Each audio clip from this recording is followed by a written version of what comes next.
Olá, tudo bem? Que prazer estar aqui levando até você mais um Ligados na Palavra.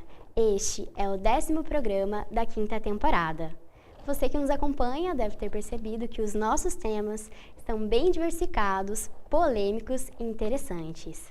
Os nossos programas são gravados no estúdio da Igreja Adventista do Sétimo Dia, Central de Curitiba, e vão ao ar toda sexta-feira.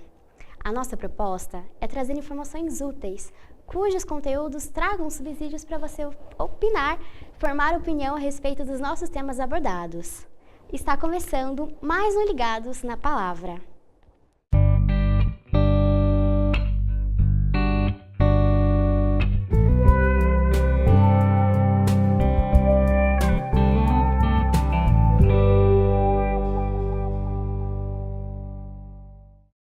Hoje vamos falar sobre um assunto bem inquietante entre pais e professores. Vamos falar sobre afetividades e limites. Para isso, trouxemos a professora, coordenadora e orientadora Simone Bravo, que já trabalhou com psicomotricidade e atualmente é coordenadora pedagógica das escolas adventistas da Associação Sul-Paranaense em Curitiba. Simone, seja muito bem-vinda entre nós. Muito obrigada, é um prazer estar aqui com vocês. E como sempre fazemos a cada programa, nós vamos orar para introduzir o tema. Você pode orar para a gente? Querido Deus, nós te agradecemos porque temos a certeza do teu amor e do teu cuidado. Queremos te pedir uma bênção especial, vem estar conosco e de uma forma muito especial com os pais e demais pessoas que estarão assistindo esse nosso programa. Que o Senhor possa dirigi-los, é o que te pedimos em nome de Jesus. Amém. Amém. Muitas vezes ouvimos os pais falando que os problemas só mudam de endereço, né? Eles continuam a mesma coisa em todas as casas, em todas as famílias.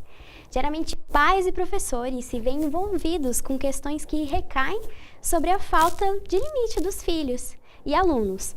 No entanto, há necessidades que jamais serão supridas dentro de um ambiente escolar. Os filhos necessitam de amor, de carinho, de atenção. E para isso, né, pais e educadores, eles concordam que a escola deve trabalhar mais aspectos humanos, emocionais, que preparam o indivíduo para a vida. Professora Simone, o que são os limites no âmbito educacional? Olha, limites, eu estava olhando aqui esse copo e eu gosto de pensar em limites como esse copo. O que determina a água?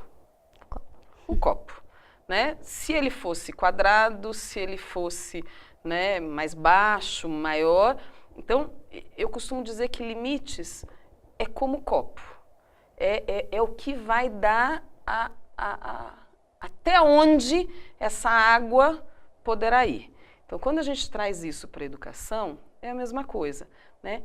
O que é que a família, que é que primeiramente os pais fazem para dizer para essa criança, né, para colocar os limites, ou dizer, até onde essa criança pode ir, até onde, né, socialmente é aceito uma ação, um posicionamento, uma atitude, alguma coisa dessa criança. Então, no âmbito educacional, limite seria isso, eu dizer, né, o que é certo, o que é permitido, o que não é, o que, né, para que essa criança consiga se desenvolver e ser um adulto de sucesso.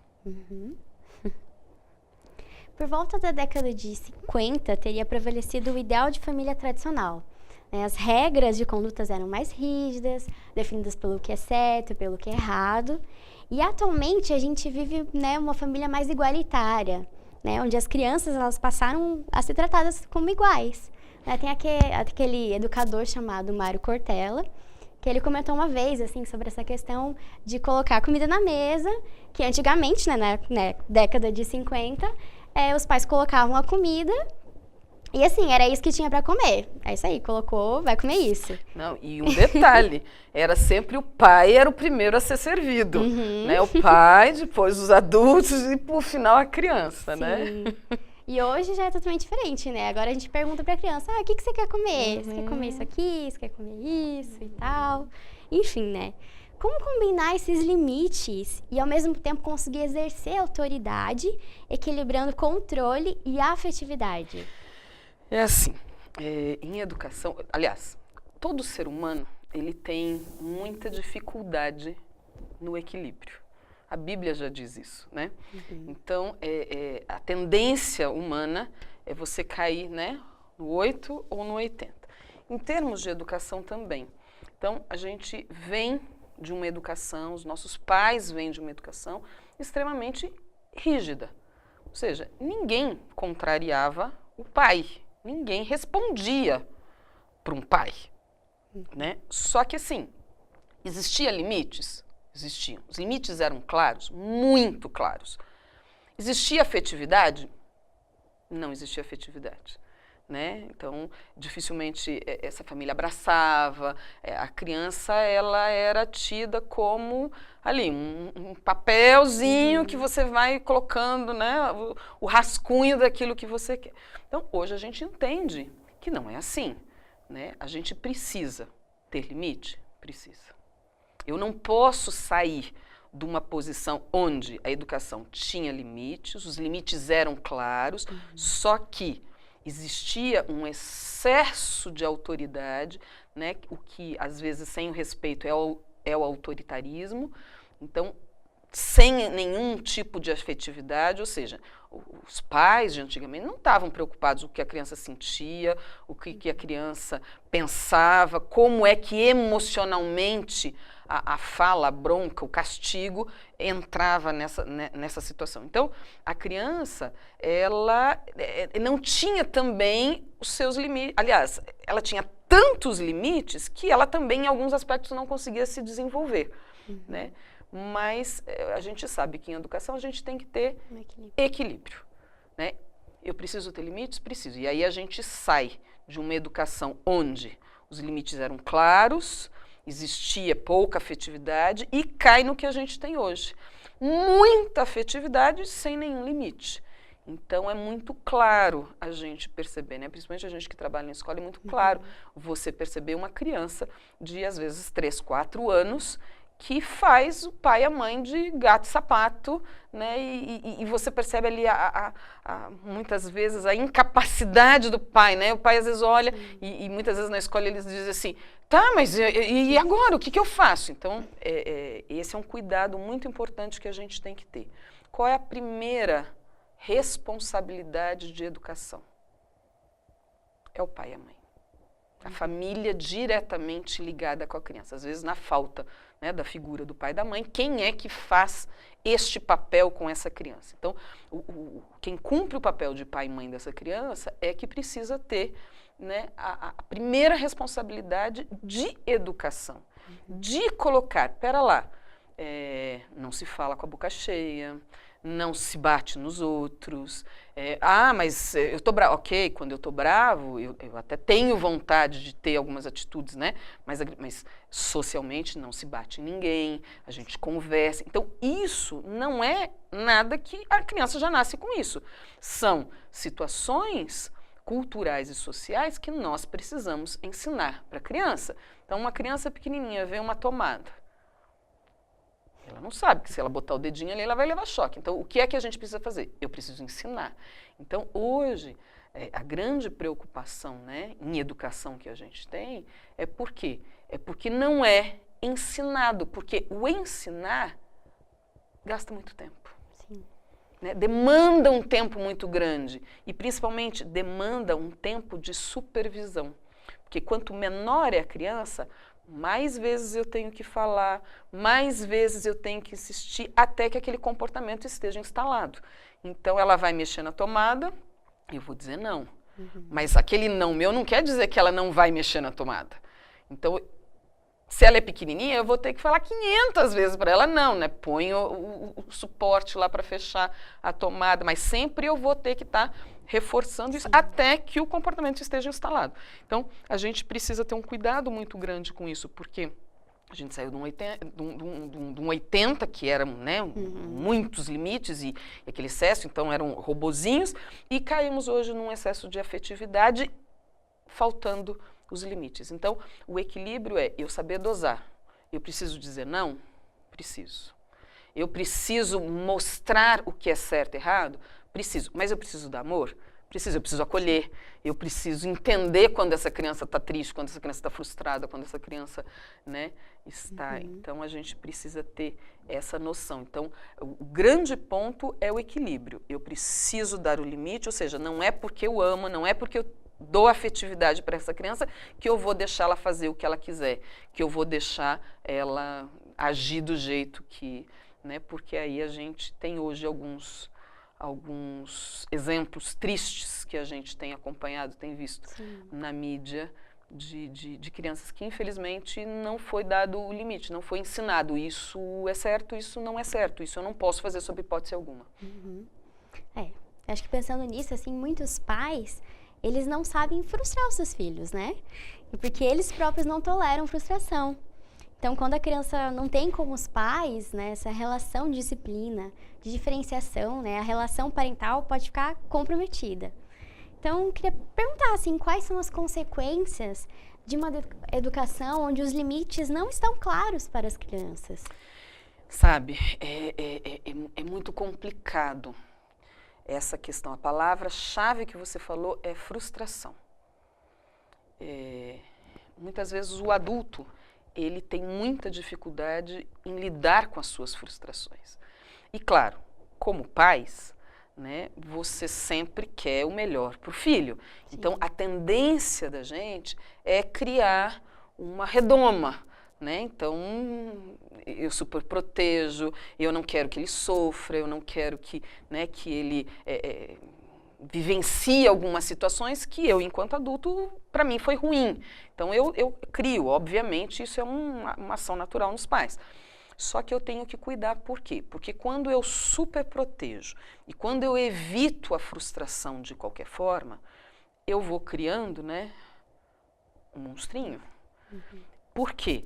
Porque em algum momento da vida, nós somos frustrados. Como é que eu lido com essa frustração? Então, o dizer não, o dizer isto pode, isto não pode, isto não é aceito. Então, claro que gera frustração. A criança, como ela, né, de pequenininha, ela é egocêntrica, se eu não trabalhar essa questão da frustração, essa questão do egoísmo da criança, a tendência é que isso simplesmente seja prorrogado. Então, hoje a gente tem adolescentes com 25, 30 anos que não conseguiram sair dessa faixa, né, essa faixa etária da vida, justamente por quê? Porque foram tão super protegidos, viveram tanto numa bolha que hoje adultos têm dificuldade de sair. Então, a gente tem que ter um cuidado muito grande. Por quê? Frustrar os nossos filhos é ensiná-los a amadurecer, é ensiná-los a se posicionar diante das realidades da vida. Então, uma criança que nunca é frustrada, quando ela começar a conviver com páreos iguais, né, que a gente chama, que são outras crianças que vivem em páreos iguais, obviamente vai acontecer situações de frustração. E aí, quanto mais esse pai, essa mãe, essa família tentar super proteger, não porque, né, mais dificuldade essa criança vai ter de frustração.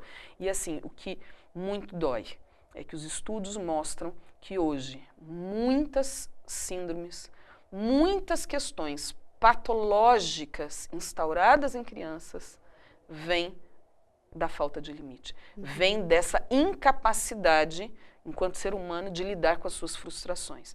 E aí a gente tem um completo caos, vamos dizer, né? Ou seja, a namorada não quis, terminou comigo, me suicido, mato a namorada, né? Tantas situações que a gente convive hoje no dia a dia. Alguém deu uma fechada no trânsito, a frustração foi tão grande que eu saí lá e... Então, assim, quantas situações a gente vivencia no dia a dia de pessoas que não conseguem ser frustradas. E a gente percebe muito grande isso nas escolas, né? Então, algumas patologias que você percebe que o meio onde essa criança cresceu, ele foi extremamente ineficiente. E aí dói. Por quê? Porque aí vai desde um desde um acesso de raiva, né, num descontrole aparente de uma criança, com situações gravíssimas de falta de controle que precisam muitas vezes ser encaminhadas para psiquiatras, para psicólogos, para um acompanhamento médico, porque se instaura um problema. Então, é muito sério a responsabilidade que os pais têm de posicionar, né, o que é certo, o que não é certo, mesmo naquela tentativa de não frustrar o filho. Eu preciso saber que a criança, ela precisa ser frustrada. Eu não vou frustrá-la mais do que ela precisa, mas ela precisa saber isso sim, isso não. Né? Sim, sim, não, não. Então, isso é uma orientação que a própria Bíblia diz. Né? Ensina o menino no caminho em que ele deve andar. E aí, quando ele se envelhecer, ele não vai esquecer dele. Então, a gente precisa ensinar a criança o que ele precisa se posicionar até para ele poder... Sim. Simone, por que você acha que está acontecendo essa crise de limites, né, com as crianças, com os jovens? Né? O que os pais podem fazer nessa situação? O que eles precisam saber para conseguir realmente estabelecer esses limites? A gente vive hoje numa crise de tempo, né? A gente... o tempo para as pessoas, o tempo para os pais e para as mães, eu diria assim, é um fator quase que de luxo, né? Então, assim, muitas vezes a educação da criança, ela é delegada para um segundo, para um terceiro plano, ou para uma segunda, para uma terceira pessoa. Então, eu preciso estar ciente de que criar filho dá trabalho. Criar filho exige tempo. Não é um bichinho, um cachorrinho que eu vou colocar água, que eu vou sair uma vez por dia para dar uma voltinha e tá tudo certo. Não, eu preciso ensinar. Eu preciso, né, mostrar qual é o caminho que essa criança... Então, a gente vive hoje numa sociedade muito comprometida por causa do tempo. Né? O tempo de qualidade, qual é o tempo que as famílias passam junto? Qual é o tempo de convivência que se tem em família? Quanto tempo pais e filhos se conversam diariamente? Né? Eu tenho tempo para trabalhar, eu tenho tempo muitas vezes para outras situações, mas qual é o tempo de qualidade que essa família vive? Então, eu preciso entender de que uma criança, ela precisa de tempo, ela precisa de explicação, ela precisa de exemplo, porque muitas vezes, né, a própria família se, né, faz, mas o exemplo é diferente. Então, essa criança, ela precisa de situações pontuais para poder se desenvolver. Não é só fisicamente. Eu preciso desenvolver fisicamente, eu preciso desenvolver cognitivamente e eu preciso me desenvolver emocionalmente. E às vezes a gente gosta de... né, departamentalizar. Então, dizer assim, bom, o fisicamente, tá, e algumas vezes a gente vê isso nessa geração atual, crianças extremamente sedentárias, crianças, né, que não têm um desenvolvimento físico que deveria ter, justamente por não fazer atividade física. A gente vê também, aí o cognitivo eu delego para a escola. Né, paga uma escola boa, então isso é da responsabilidade da escola. Ok. E o desenvolvimento emocional. Então, eu não tenho como delegar essas três coisas enquanto família para outras. Claro, existem pessoas que vão me ajudar, existem instituições que vão me ajudar nesse processo, mas ele é, primeiramente, da família. Então, a família precisa se pontuar, a família precisa se organizar para que o tempo seja de qualidade, que eles possam, né, conviver. Essa é a palavra. Né? Ensinar limites aos filhos é ensiná-los a conviver. Conviver com quem? Conviver com a família, conviver com os amigos, conviver num ambiente social externo. Né? Então, eu preciso conviver, viver junto com as pessoas. Então, eu acho que o grande segredo é esse. E aí as famílias, por não terem tempo, se sentem culpadas. né? Então, pera lá, eu tenho pouco tempo, e o pouco tempo que eu tenho, eu vou ficar frustrando, eu vou ficar me indispondo, né? E a gente finge que não vê, né? Por quê? Porque o pouco tempo que eu tenho, eu também não quero ficar me desgastando, não quero. Então, assim, a gente precisa entender que o processo educativo, ele demanda tempo. Sim. Né? Nesse caso, às vezes os pais até acabam dando presente, porque não tem tempo, então... Exatamente. Então qual é a demonstração de amor que eu tenho para com meu filho? Posso dar presente? Claro que eu posso. Né? Presente é uma forma também de demonstrar carinho, mas ela não pode ser a única. Então, o dar limite é também uma forma de amar. O conversar é uma forma de amar. O conviver junto é uma forma... O sair, o ter tempo de qualidade junto com essa criança é também ensiná-los a conviver. Simone, agora como mãe, como educadora, que palavras você quer deixar para o pessoal que está assistindo aqui a gente de como equilibrar essa questão do limite e da afetividade? É assim, eu acho que a gente nunca teve tanta informação, né? Tantos autores escrevendo, tantas pesquisas falando sobre a importância de se dar limites, a importância, né, de se educar uma criança. Então a gente precisa parar e pensar qual é a nossa prioridade. Então, ao ter um filho, qual deve ser a minha prioridade? Por quê? Né, eu digo como mãe de 2 já grandes, né, o tempo não volta. Infelizmente, o tempo não volta.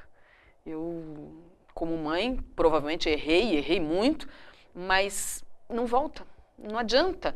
Então, quando a gente chega com os filhos numa idade adulta, né, olhar para trás e pelo sucesso que eles têm, pela interação que eles têm com o mundo, com a vida, com a sociedade, você olhar para trás e falar assim, nossa, valeu a pena aquele tempo, porque às vezes a tendência, nossa, pais, é dizer assim, não, mas agora eu não tenho tempo, mas eu tenho isso que é importante, tá? Mas qual é a prioridade? Lá na frente eu não tenho como voltar para trás. Lá na frente eu não tenho como desfazer aquilo que eu fiz. Então vale a pena fazer e fazer bem feito. Né? Se nós pais somos profissionais, a gente não faz de qualquer jeito o nosso trabalho, a gente não empurra com a barriga, lá na frente eu vou ver como é que fica. Sim. Não, com os filhos, mais importante ainda é a gente fazer bem feito. Então, ou seja, eu preciso dar limites, preciso. Eu preciso amar, preciso. Eu preciso ser afetivo, eu preciso demonstrar o meu amor para com essa criança, eu preciso. E quanto mais eu tiver relacionamento, menos problema eu vou ter na adolescência, menos problema eu vou ter no começo da vida adulta, de relacionamentos que a gente às vezes fala, né, que o adolescente tem muito problema. Não, quanto mais relacionamento eu tiver aqui, vou ter problemas? Vou, mas esses problemas são resolvidos. Por quê? Porque se entende que existe uma relação, se entende que existe um relacionamento e se entende que existe um amor e buscar a felicidade do outro, né? Querer tornar aquela criança um adulto de sucesso, uma pessoa bem-sucedida. Sim. Simone, muito obrigada pela sua presença. Infelizmente o nosso tempo é curto, mas foi muito esclarecedora realmente assim a sua vinda e principalmente sobre esse tema. Eu que gostaria de agradecer, e se eu posso dizer uma última coisa para os pais, você não está sozinho nessa. Né? Por muitas vezes, como mãe, eu me senti assim, e agora? O que é que eu faço? Né? E eu queria dizer que você não está sozinho. Deus diz que Ele nos dá sabedoria se a gente pedir. Então Deus está ali, a todo momento, dando sabedoria numa situação de impasse. E agora, o que eu faço como mãe? Né? Peça a Deus que Deus vai dar sabedoria. E leia, busque informação. Veja como é que a criança aprende, veja como é que a criança desenvolve as suas relações, a sua afetividade, porque aí a gente vai estar preparando os jovens muito mais adequados e muito mais úteis para essa sociedade e é o que a gente precisa. E você que nos deu o prestígio de sua audiência, muito obrigada. Se você gostou do nosso programa, se inscreva no nosso canal, curta o nosso vídeo e compartilhe com seus amigos, para você poder receber o alerta dos novos programas. E falando em novo, semana que vem a gente vai estar aqui de novo com a fisioterapeuta Camila Monteiro, falando como corrigir as más posturas corporais. Contamos com vocês. Fiquem ligados na palavra. Tchau!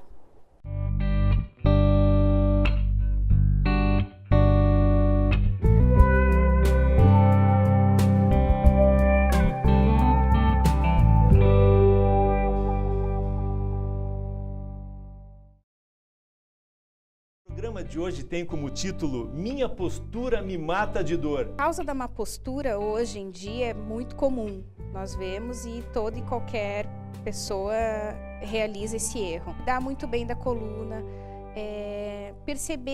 ter essa percepção.